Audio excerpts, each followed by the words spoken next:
Добър вечер, уважаеми зрители! Вие сте с преданието Гласът на Стара Загора, мен водещият Янко Янков. Днес, 26 май, е поредното наше предаване за сигнали, нарушения и начините за тяхното отстраняване. Преди да започна, искам да ви кажа няколко думи за това, което се случи миналата седмица. Имаше комисии за отчета на общинските дружества. Както някои от вас знаят, сега и тези, които не знаят, ще разберат. Общината има дружества общински, с които извършва различни услуги за населението.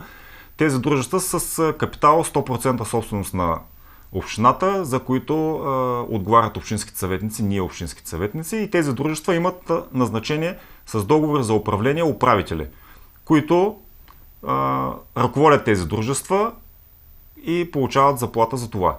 Някои от дружествата, които са общински, това са МРСФ, които имат печатница, шивашки цех и отдават под наем помещения. Друго дружество е обредни дейности, което се занимава с бракосъчетанията, което се занимава има погребална агенция към него. Друго общинско дружество е тролейбусни и автобусни превози. Ученически столове и хранене, което доста от децата ни се хранят от това дружество. Приготвя се качествена храна, приготвят се по БДС стандарт неща и още други дружества, които няма да ги изреждам всичките. Накратко, защо ви занимавам с тази тема? Отчета, лично за мен, като човек от бизнеса, който се занимава повече от 15 години с бизнес и е развил доста големи фирми в България и не само, искам да ви кажа, че този отчет е просто потресаващ. Много малко от дружествата, 2 или 3, са на печалба.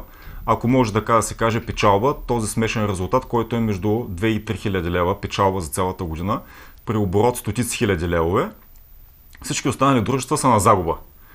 Не приемам обясненията на управителите, че, видиш ли, пазара бил труден, частният сектор им подбивал цените, нещата не вървели и проблемите били навсякъде другаде, но не е в тях. При положение, че си управител на дружество, което е 100% общинско, ти имаш всичките права и правомощия да се бориш на пазара на труда. Щом не се справиш при такава конкуренция, а някои дружества са без конкуренция, значи нямаш място да бъдеш управител на това дружество и трябва да бъдеш сменен. Защото фирмата, ако е частна, вашата фирма, ако вие имате фирма и сте назначили управител и той ви доведе фирмата на загуба, какво ще направите? Ще го уволните.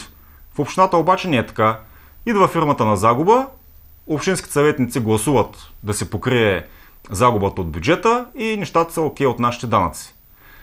Не мисля да оставям нещата така, ще разровя доста надълбоко тези общински дружества и проблемите, които до сега съм намерил и следващите, които намеря, ще бъдат отстранени със сигурност. Като цяло, един основен проблем, който открих, е, че управителите по някаква причина, не искам да отправим обвинения, си пазарят от различни доставчици, кой откъдето прецени. Без търг, без процедура, с директно договаряне. Каква е мисълта? Имаме общинско дружество МРСФ, което произвежда работни облекла. Никое от общинските други дружества, които са 11, не пазарят от МРСФ работните облекла. Пазарят се ги от частници. Защо? Питам аз. Значи, имаме един собственик на капитала. Този собственик на капитала има 11 фирми и тези фирми вместо да се въртят оборота между тях, като говорим, нали, че цените са конкурентоспособни, говорим, че цените са ниски. В МРСФ работят трудоустроени хора, които качеството е добро, а цената е много ниска, която се изразходва, тъй като плащат много ниски заплати. И защо не се пазари от общинското дружество, а се пазари на по-скъпа цена, на по-висока цена? Отговорите може да си ги дадете вие сами. Какво решение намерих аз след консултация с юристи? Значи решението е да се промени договора за управление на тези дружества и в него да бъде вмъкнато задължителна клауза да се пазари, да се купуват неща между общинските дружества, когато те са на конкурентни цени. Така с предимство тези работни облекла няма всеки управител да си ги пазари, от който му е симпатичен, от който му обещава нещо или от който с когото си пие бирата вечер, а ще пазари от там, откъдето са най-добрите цени. Ако някоя частна фирма даде по-добри цени от общинското дружество, няма проблем да се пазари от нея. Но при положение, че цената на общинското дружество е най-ниска, е нормално да се пазари от него. Това, според мен, е задължение на управителя. А не да питам аз управителя защо, откъде се пазарите работното облекло и той да ми казва, от еди къде се. Защо не го пазарите от МРСФ? Аз не знаех, че ще правят работно облекло. Това най-малкото е несериозно. Другият проблем в ученически столове и хранене, това е проблема с директорите, които някои от директорите на училищата са сключили договори с кетерингови фирми, не пазарят от училищни столове и хранене, която е общинската фирма, където се приготвя качествена храна, както казах в началото, по БДС стандарт, с меню, което е съобразено за цялата седмица, разнообразно меню за нашите деца, а пазарят от някаква кетерингова фирма по незнайни причини. Моето дете, което учи в Димитър Благоев, искам да ви кажа, че те преди да стане проблем, преди да скочим родители, те ги храниха в едно мазе. Кетеринговата фирма хранише децата ни в едно мазе срещу училището. Защо? След като родителите надигнахме глава, стана така, че се върнаха към училищни столови и хранене и вече децата от Димитър Благоев ги хранят в стола на Иван Вазов. Другия проблем за храненето е, че ги хранят само с тестени закуски. С некачествени закуски. Там се гледа, не се гледа качество и храната на децата, там се гледа цената. Или интересите на някой друг. Вярно е, че общината не може да задължи директорите да се пазарят от общинската фирма, защото имате друг началник, който е инспектората, но родителите можем да се грижим за здравето на нашите деца и да изискваме от директорите децата ни да се хранят с качествена и разнообразна храна. И така едно по едно проблемите, които са наболели, ще могат да се решат. Тези дружества, повечето от тях, които не са със социална насоченост, да излезат на печалба и да не се изразходват допълнителни пари от бюджета на общината от нашите данъци, а да се получават допълнителни пари, които да се правят ремонти, с които да се правят нови детски площадки и града да се развива за по-добро. Тролейбусни превози, ще кажат някои, там се купиха нови автобуси, сумата, която е за амортизация е много голяма и така нататък, но това пак не е вярно. Има резон в това нещо, нали? Това е част от загубата, която е написана, но основната загуба идва от там, че себестойността на превоз за градския транспорт, в момента общинския, е 1,40 лв. Това е нулевата себестойност. А общинското дружество превозва гражданите на 1 лев. Не казвам, че трябва да се увеличи цената, оттам да се направи разликата, за да се намали загубата на дружеството. Има други варианти, които заместник кмет Йордан Николов каза в предното предаване, че могат контрольорите, които са около 180 човека, да се сложат новите автоматични машинки за таксуване на пътниците. По този начин бюджета ще олекне т.е. по този начин загубата на това предприятие ще спадне драстично. И още други неща, които ще ги разглеждаме с подробно, след като навлезем в детайли. Сега няма да ви отнемам повече от времето с общинските дружества. Когато имаме цялостната картинка, това бяха просто част от нещата, които ви нахвърлях. След пълната ревизия, като когато имаме цялостна картинка, ще ви запозная с цялостна характеристика в детайли. Кой управител какво е пазарил, откъде го е пазарил, над каква цена, защо е на тройна цена, защо го е купил, има ли някакви други причини. Всички общински дружества ще бъдат проверени и нещата ще бъдат казани на вас, гражданите, да видите как се управляват нашите пари. Защото все пак принципал на капитала сме ние общинските съветници, но ние общински съветници, това е вашия капитал на гражданите на Стара Загора и ние пазим него и защитаваме него. Не е нормално всяка година мълчаливо да се гласуват загубите на тези фирми, да се покриват от буфери, от предни години, когато е имало печалба при стари управители и от бюджета на общината. Сега продължаваме с вашите сигнали. Сигнала, който получихме е отново за ремонтите и този път е доста фрапиращ. Сигнала е от Самара 1. Преди да ви кажа няколко думи, предлагам да изгледаме едно видео от 2 минутки, което е много показателно за това как жителите на Самара 1 в крайните блокови до бензиностанцията са все едно в шоуто Survivor. Ще видите как се пресича път, чисто нов асфалтиран по новите европейски проекти. Вижте видеото.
Да, има един конкурс сега в момента за усвояване на европейски пари и снимки да направим.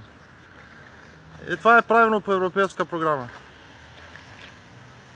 Европейски програми с лична отговорност имат и ние. Видяхте за каква комична ситуация става въпрос. Аз се смея, но положението въобще не е за смях. Искам да ви кажа, че положението е трагично. Не може в 21 век да пресичаш по този начин, че с нова асфалтирана улица да се прибереш до вкъщи, до блока си. След основен ремонт за стотици хиляди, бих казал милиони, който трябва да ни подобри качеството на живот, ние по оградите като маймуни да се прибираме в къщите си. Сега, днес, отидахме при гражданите от Самара 1 и искахме да видим на место с нашата камера дали това не е единичен проблем от ремонта в целия квартал или просто са много проблемите, които са оставили фирмите изпълнителки. Вижте репортажа ни и продължаваме нататък.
Видях ви, че минавате през тревата. Какво мислите за новите ремонти?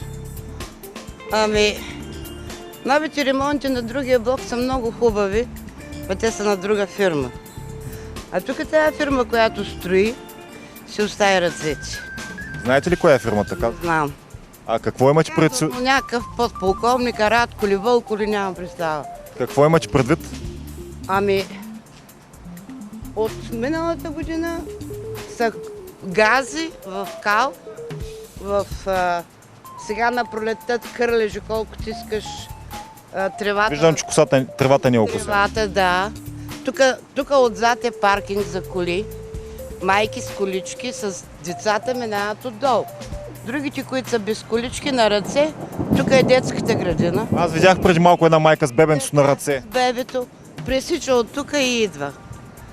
От февруари месец казаха, че ще бъдат градинки някакви. И още не е готово.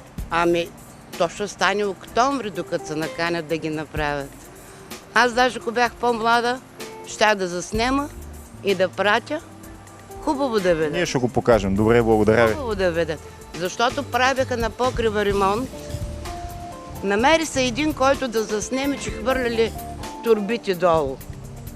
Та или не се намери един по-буден, да покаже кой си остави ръцете, че и краката. Сега ние ще разберем. Благодаря ви.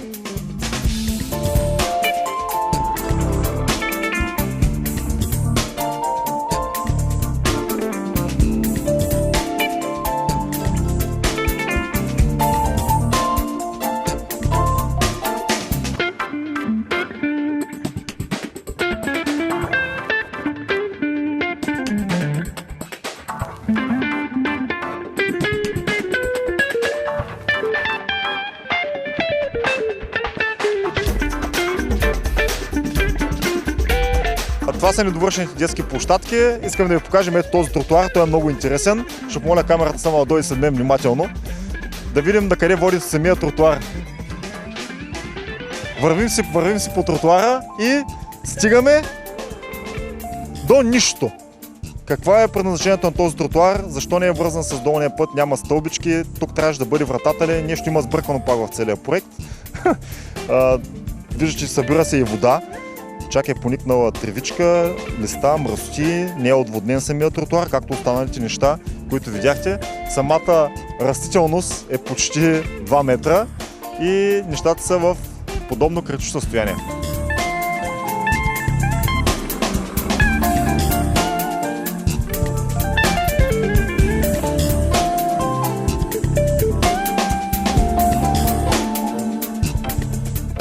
Тези бордюри по принцип трябва да са много здрави, да са направени от бетон пясък, но съотношението бетон и пясък какво е, никой не знае.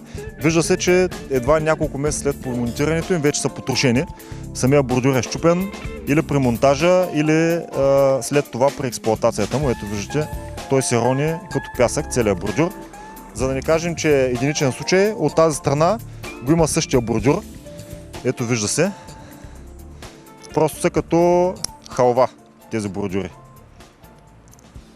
Всичко е ронливо и се троши с ръце. Между тези два блока явно с материалите за една площадка са направили две. Ето виждате, тук е настилката с уредите, а на другия блок е оградата.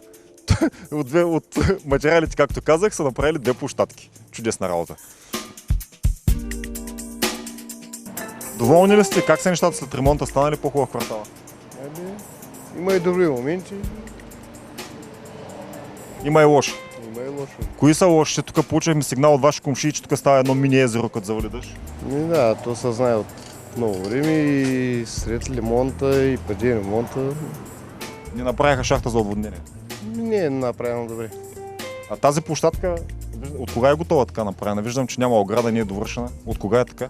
Това е от пускането на обекта. За Коледа я пуснаха. За Коледа? За Коледа пуснаха площадка. Площадката, да, тогава я откриха. И от тогава си стои без ограда, недовършена с тази лента червена. Не, тая лента е за да не минават децата през зелените площи там. Оградката липсва. Сложена за нас, да. Ограда не е слагана. Защото другия блок има ограда, пък няма площадка. И тук пък обещаха да идват да косят тревата, също не са идвали. А за асфалтирането какво мислите тук за новия ремонт? Ремонтът е идеален. Оттича се, няма никъде, само оттатък шахтата. Да. Старата шахта там, не знам дали поема водата, защото с нощи улицата беше пълна, горната. Ние имаме видеозапис, ще го пуснем на зрителите. А долната улица също, тя си е проблемна от край време. Някакви други забележки нещо тук? Не, стана хубав кварт. Тук покрай блоковото пространство е добро, Но просто не е довършено. но не знам дали трябва да има ограда. Той нещо знаят хората, нали, там, които са го изпълнили. Но ние не знаем дали трябва да има ограда, дали трябва да има ленти тук на паркинга, защото мисля, че кога казваха, че ще има ленти. Тук, Обозначението за паркоместата. Да, за паркоместата. За друго не знам.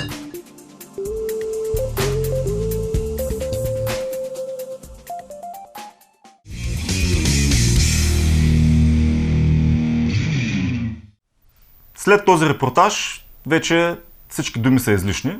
Видеото беше достатъчно показателно. Коментарите на хората също. Скоро пак ще ни е гост кмета на Стара Загора Живко Тодоров. Надявам се нещата, които обеща в предното предание, да са изпълнени до тогава. Ще му зададем и новите неща и ще го попитаме така ли мисля да продължават строителите. Всеки да идва да се учи на наш гръб и оттам нататък нещата да са Железник номер 2. Знаете за ситуацията в Железник. Преди да завършим нашето предаване, получихме днес на сесията на Общински съвет, получих отговор на едно мое питане относно предни предавания за детските градини и специално за детска градина номер 24, госпожа Дилиева. Там по сигнал на бивша учителка Нели Калчева разбрахме, че директорката не е минала конкурс и за нас беше доста очудващо дали това е вярно. Пуснах питане, защото не искам да говоря на слухови, казал рекал, една жена каза. И днес за мое най-голямо очудване пристигна отговор от община Стара Загора, който гласи следното. Уважаеми господин Янков, във връзка с ваше питане относно назначението на директора на детска градина номер 24, ви информираме, че директорът е назначен от професор Светлин Танчев, кмет на община Стара Загора. Въобще няма да коментирам този господин Танчев и неговия мандат. 2004-2011 година с срочен трудов договор номер 7. Забележете, срочен трудов договор. Това е директор на детска градина, който гледа нашите деца, който трябва да се избира след конкурс и който трябва да има 5 години стаж по специалността. Той е назначен с срочен трудов договор. Все едно назначаваме чистачка в общината. От 2010 година е договора от 23 юли. На основание член 68 не са поставени условия за изискуем стаж. Не са поставени. Не е ясно защо. Към момента на заемане на длъжността директор госпожата е имала стаж 4 години и 3 месеца. Абсолютно законово нарушение. Ма по всички правила. Нито стаж, нито конкурс, така. Нашият човек да бъде назначен да се управлява една градина и да се разходва бюджет, който му се полага. Оттам нататък общината ми написва 2 реда, с които така някакси да се измъкне от положение, според мен. Информираме ви, че предстои конкурс за директор на детска градина в края на 2016 година. Градините, за които предстои конкурс, ще ги кажа после, само преди искам да кажа няколко коментара. Знаете, че от 2011 до 2015 година кмет беше Живко Тодоров. Ресорен заместник кмет Иванка Сотирова. Никой ли от тези заместник кмет не разбра, че има една директорка, която си стои така назначена с някакъв срочен трудов договор и си, както се казва, върше и коня на наш гръб и си прави каквото си иска в тази градина. Тормози персонала, уволнява ги дисциплинарно, нарича ги тъпи селенки, гони педагози с няколко висше образование и десетки години стаж, които гледат нашите деца и се държи с тях и ги мародерства. Така ли никой не разбра какво се случва там? Кой държа тази директорка вече 6-та година? 2010 на 23 юли. След 1 месец, 2 месеца, ще станат 6 години. Попитах днес след сесията госпожа Иванка Сотирова, заместник кмет на община Стара Загора, и тя ми каза, че след нашия сигнал е разпоредила проверка да бъдат проверени договорите и назначенията на абсолютно всички директорки в всички детски градини. За да не се окаже, че още няколко директорки са назначени като въпросната госпожа Дилиева със срочен трудов договор. В нарушение на всички правила. Надявам се, че след насрочването на тази проверка, нещата, поне с назначението на директорите, ще се дойдат на место. Силно се надявам човека, който е виновен и е укривал до този момент 6 години това назначение, да се понесе последствията и да бъде уволнен, ако естествено този човек не е самия кмет или заместник кмет. Защото за мен не е нормално 6 години да бъдеш директор на нещо, на което нямаш право да бъдеш. Относно информацията към всички, които искат да бъдат директори на детски градини, имат изискванията. Градините, на които ще бъде обявен конкурс до края на 2016 година, точно кога общината не е упоменала, не знам защо. Това са градина номер 24, градина номер 7, градина номер 2, градина номер 11 и градина номер 29. Всеки, който има желание, може да кандидатства на конкурса, който със сигурност ще има вече такъв, и да има по-добри кандидатури за тези постове. Тече проверката за 10-та детска градина, за нарушението, което ви казахме предния път, какъв ще бъде за кражбата на вода, какъв ще бъде резултата, кой е платил тази глоба, ще разберем в следващото ни предаване. До тогава ви пожелавам приятна вечер, бъдете щастливи и се обичайте!